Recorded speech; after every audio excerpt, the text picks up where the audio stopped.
السلام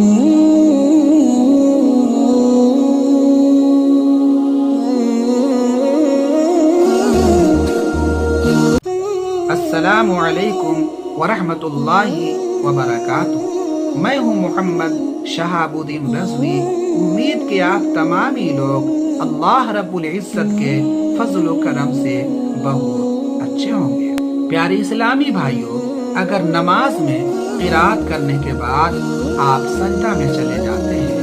اور آپ رکوع کرنا بھول جاتے ہیں، قرات کرنے کے بعد آپ کو پہلے رکوع کرنا چاہیے تھا لیکن آپ رکوع نہیں کرتے ہیں اور بھول کر کے آپ ڈائریکٹ سجدہ میں چلے جاتے ہیں،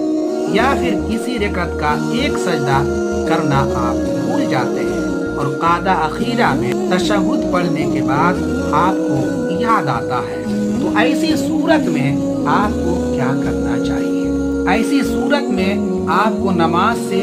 باہر ہو جانی چاہیے، یا پھر کوئی ایسی صورت ہے جس کو اپنانے کے بعد آپ کی نماز مکمل ہو جائے گی؟ پیارے اسلامی بھائی، ایک مسلمان ہونے کے ناطے بہت ہی ضروری ہے کہ نماز کے مسائل سے واقفیت ہو۔ کبھی بھی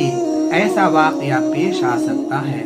کہ کبھی آپ رکوع چھوڑ سکتے ہیں یا پھر سجدہ آپ بھول سکتے ہیں، تو اگر آپ کو نماز کے کچھ مسائل کی جانکاری نہیں رہے گی تو یقیناً آپ نماز کو مکمل نہیں کر پائیں گے، یا پھر کوئی بھی آپ سے جو نمازی ہوگا جس کے ساتھ ایسا واقعہ پیش آئے گا وہ آپ سے پوچھ سکتا ہے کہ ہمارے ساتھ ایسا واقعہ پیش آیا،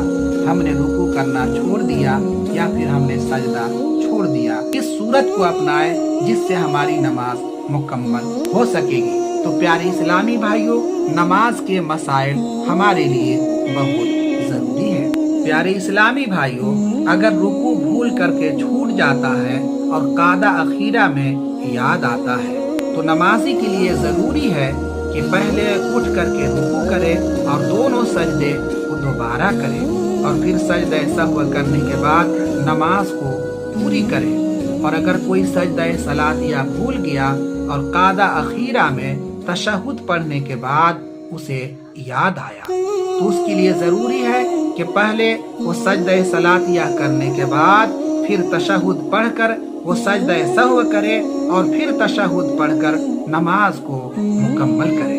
پیارے اسلامی بھائیوں، آپ نے سماعت کیا کہ اگر آپ قرات کرنے کے بعد ڈائریکٹ آپ سجدہ میں چلے جاتے ہیں، آپ رکوع کرنا بھول جاتے ہیں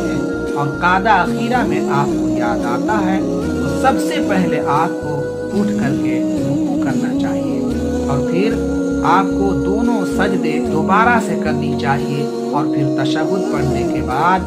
آپ کو سجدہ سہو کرنی چاہیے اور اس کے بعد نماز کو مکمل کرنا چاہیے۔ اسی طرح سے اگر آپ سجدہ صلاتیہ بھول جاتے ہیں تو پہلے آپ کو سجدہ کرنا چاہیے، پھر آپ کو تشہد پڑھنا چاہیے اور پھر سجدہ سہو کرنا چاہیے اور پھر سے تشہد پڑھنے کے بعد آپ کو نماز کو مکمل کرنا چاہیے۔ پیارے اسلامی بھائیوں، آپ نے پوری تفصیل کے ساتھ مسائل کو سماعت کر لیا ہے۔ اگر آپ کے ساتھ کبھی بھی ایسا واقعہ پیش آتا ہے تو آپ گھبرائے نہیں، بلکہ آپ اس طرح سے نماز کو مکمل کر لیں، یقیناً آپ کی نماز مکمل ہو جائے گی اور ثواب میں کسی طرح کی کوئی کمی نہیں ہوگی۔ اللہ رب العزت فضل فرمائے۔ السلام علیکم ورحمۃ اللہ